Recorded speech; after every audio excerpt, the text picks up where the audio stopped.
All right, what's up, guys? VV back with another video. And in today's video, guys, we're going to be doing a little bit of a game analysis. We're going to be checking out a game from over in the East, over in their OP-06 or OP-06.5 meta, whatever you want to technically call it. And we're going to be looking at a match between blue-purple Reiju and yellow-green or green-yellow Yamato. So this should be interesting. And let's go ahead and dive into it. I have it on 2x speed. Have the volume off, and again, this is from the East, and this is part of a 3v3 tournament. I don't know if you can see at the very top here where it says 3-on-3. This is part of a 3v3 tournament, and from what I understand, let me hit play real quick. Like, okay, you see how they're all set up at this table?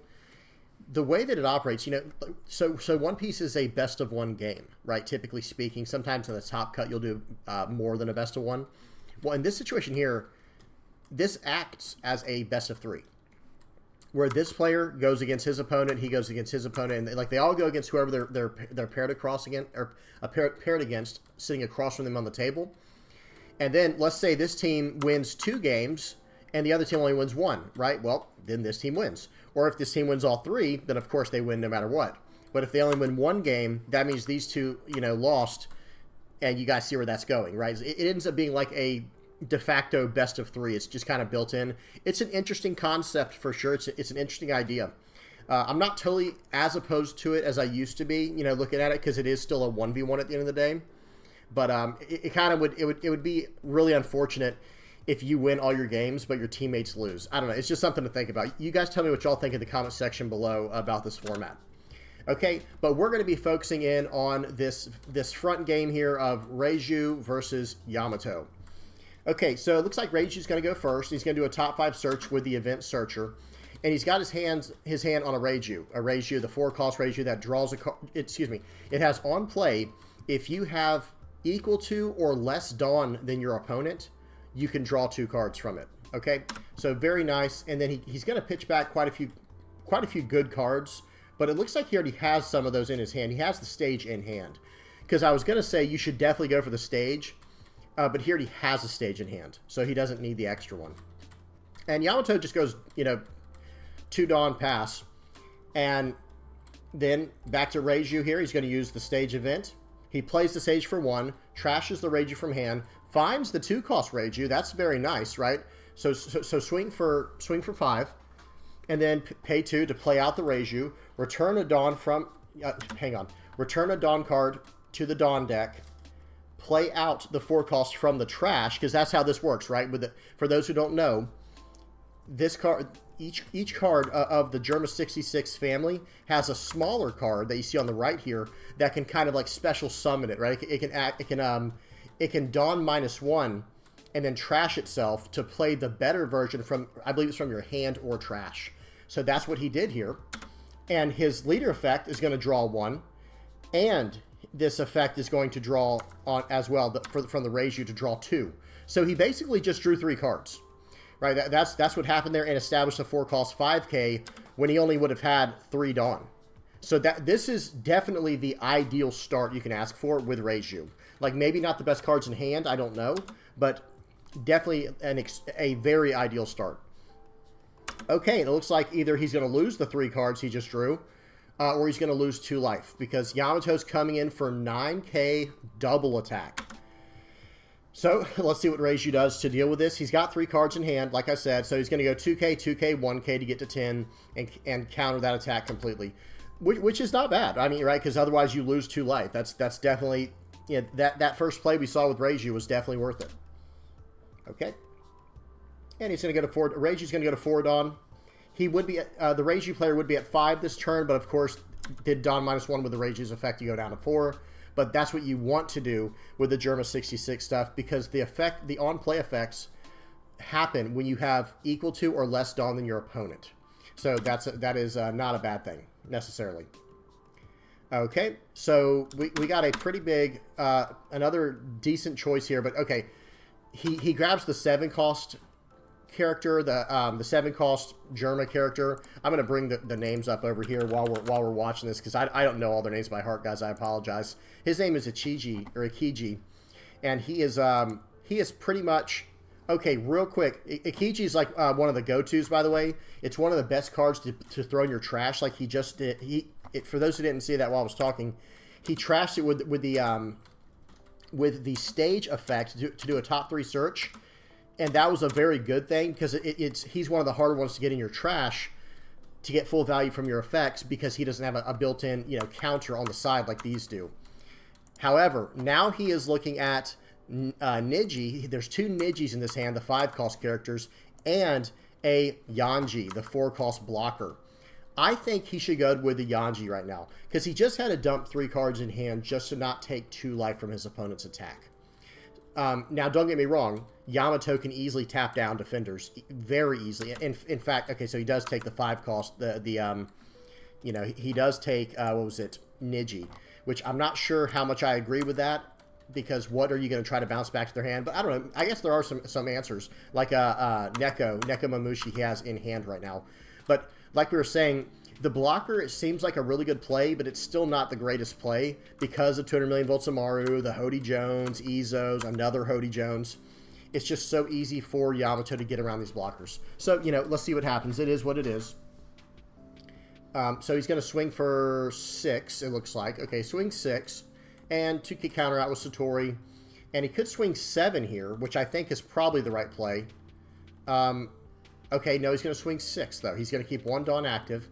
But he takes it anyway. And okay, so Neko Mamushi, the card he just drew, has trigger play this card if your opponent has 3 or less life. So it was very good that he countered out of that first attack, or he'd be dealing with a whole nother attacker this turn. Okay. So here we go. Now it is the Yamato's turn. He just drew a Hiyori, a 2K counter that can adjust life. Swing 9. How many times can you block out of a 9K attack? And this is where I feel like the blocker would have been a better call, but he couldn't play it anyway, right? Because he only had 3 Dawn this turn. It is, this is one of those situations where you're just going to have to take it, unless, well, he's gripping a lot of cards. So he's showing, so he asked to see the trash. He's thinking about countering out of this, and I can't quite see. I see he has Zala or Double Finger in hand, but I don't know. Can he actually fully counter out of this? It looks like he can. It looks like he is going to go. Oh, he's asking, let me see what you got there. So he had a Kaya, Double Finger, and then just whatever random 1K he had in hand. He wants to stay above 3 life. That is the most important thing, because that's what turns on his leader's effect. That's what does so much. And I think that's a good call, but it does come at a pretty steep cost here. He needs to return Dawn to his hand this turn to activate his leader's effect, the Reiju player I'm saying, to draw cards. And he can do that. So let me just pause real quick. He has the 7-cost brother, which again, his name is Ikiji.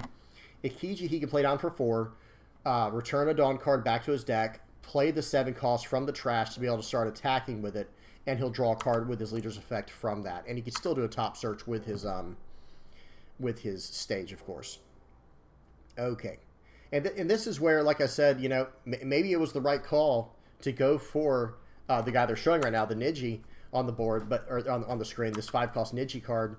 But at the same time, we have to at least kind of threaten a blocker, I feel like threaten the idea that we have a blocker. Okay, but he counters out of the 5K attack. Very interesting he would swing for 5K here, because the turn I was saying, or the play that I was saying he should do, he only needs 4 Dawn for, and he would still have 2 Dawn remaining to do whatever he wants with. I'm surprised well, maybe he'll go 5-7-7. Maybe that's the right play. Okay. 6. He's going to swing 6.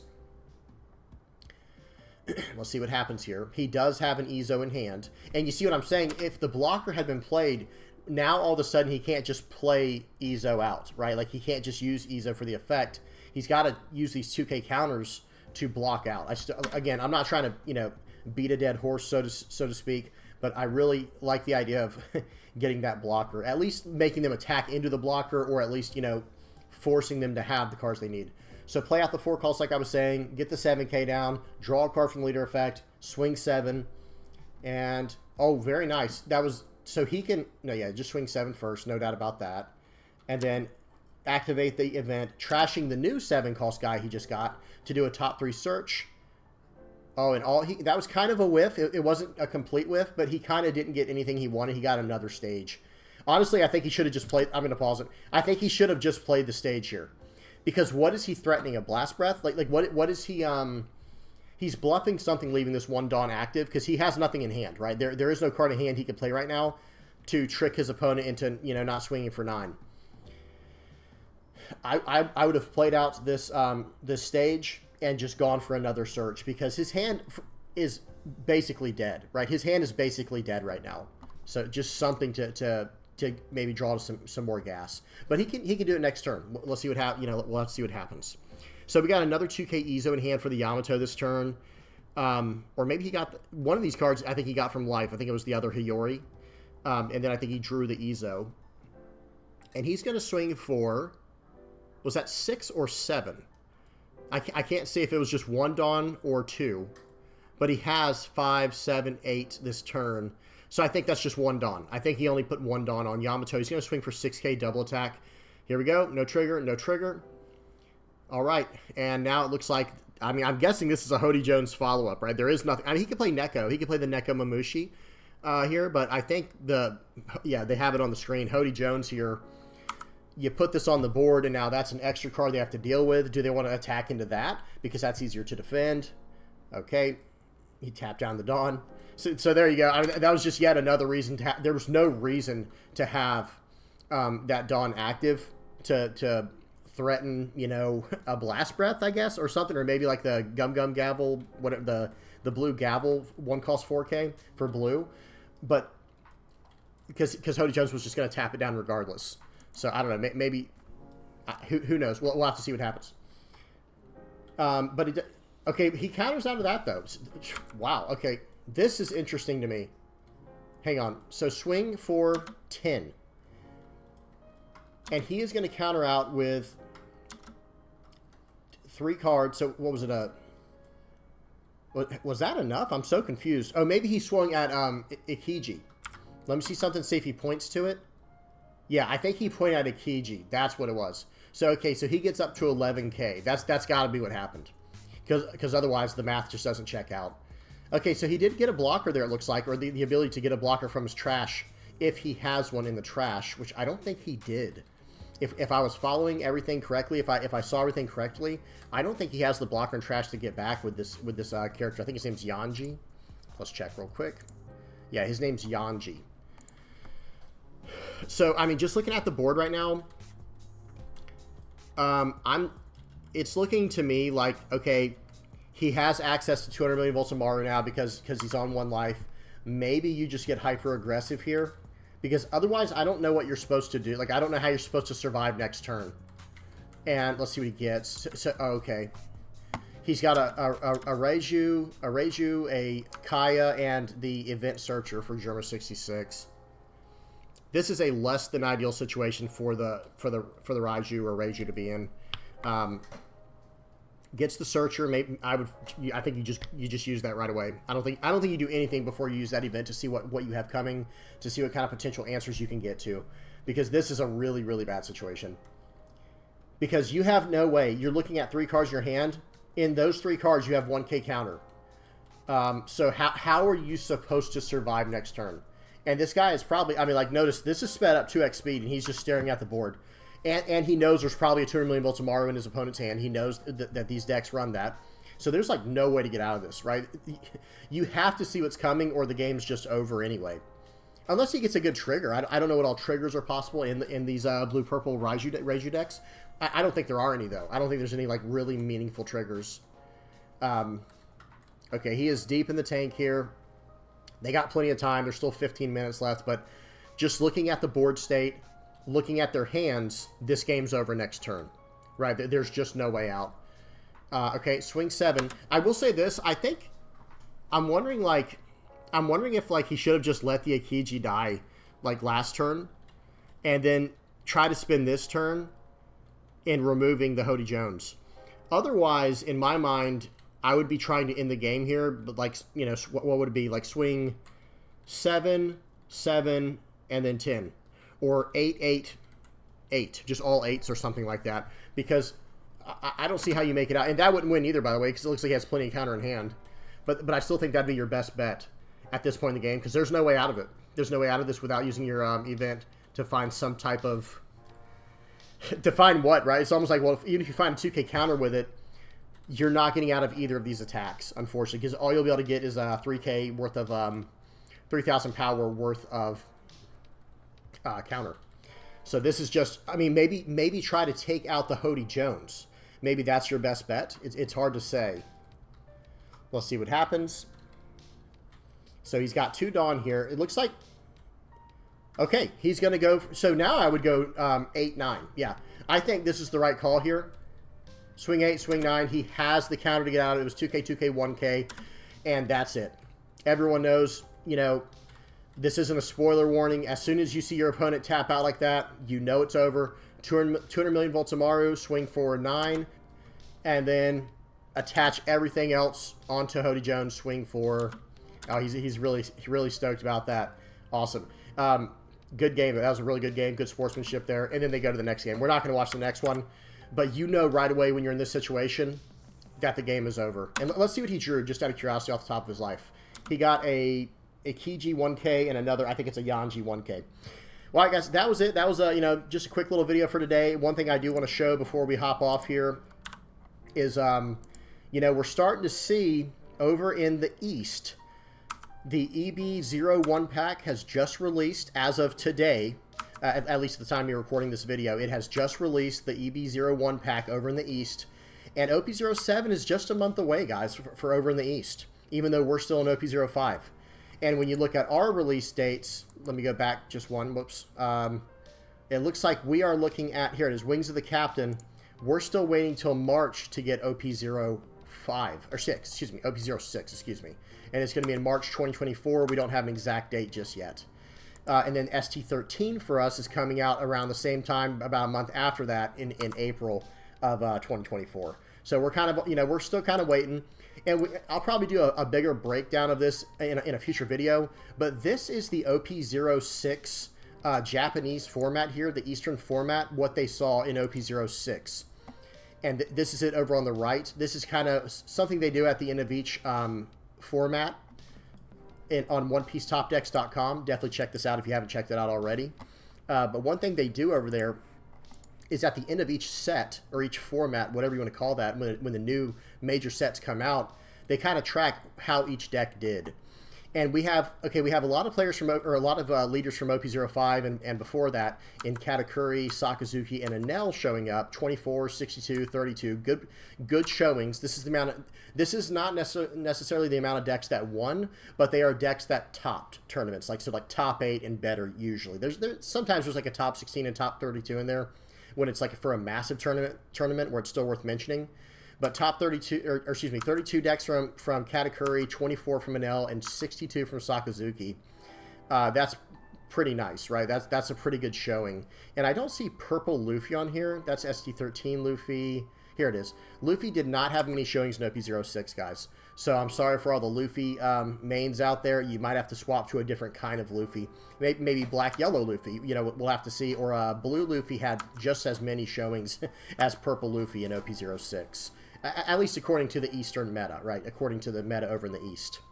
And same thing with red-purple Luffy. I think I saw that on here somewhere. Promo Luffy. Where is it?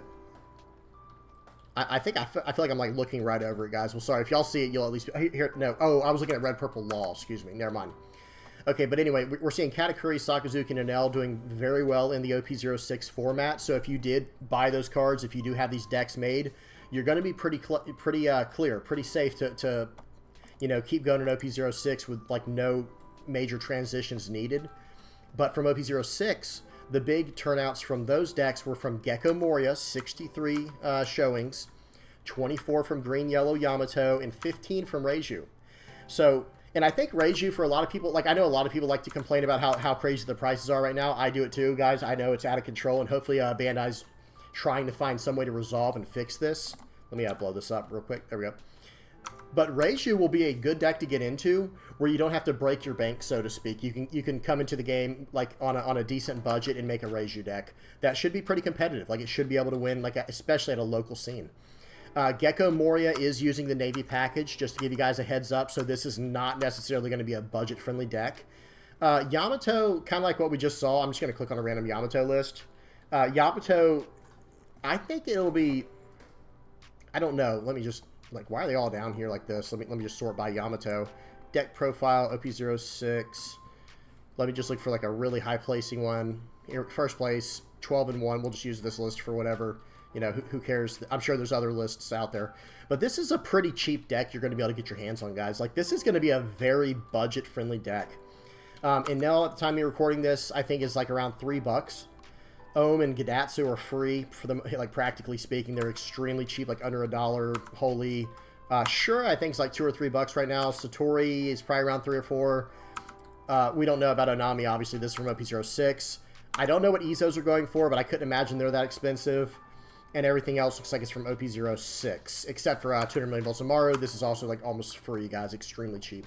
So there you go, guys. Just, again, let me hit back. Looking at where we're going, yes, there are still the super expensive decks like Katakuri, Sakazuki, and Nell's kind of expensive, right, in a different way if you're running the Katakuris, obviously. But Reiju and Yamato, guys, these are going to be very, very good decks to get into the game with if you're a newer player looking to get in on a budget. Yamato and Reiju have versions of the deck that are very affordable. Sure, I'm sure you could find a really expensive version, but I think there's going to be plenty of budget versions that are very competitive as well, especially, like I said, at a local level. All right, guys, that's about it for this video. I'm just going to wrap it up there. If you have any comments, questions, suggestions, please don't hesitate to put them down in the comment section below. Please don't forget to like and subscribe. And, yeah, until next time, guys. Peace.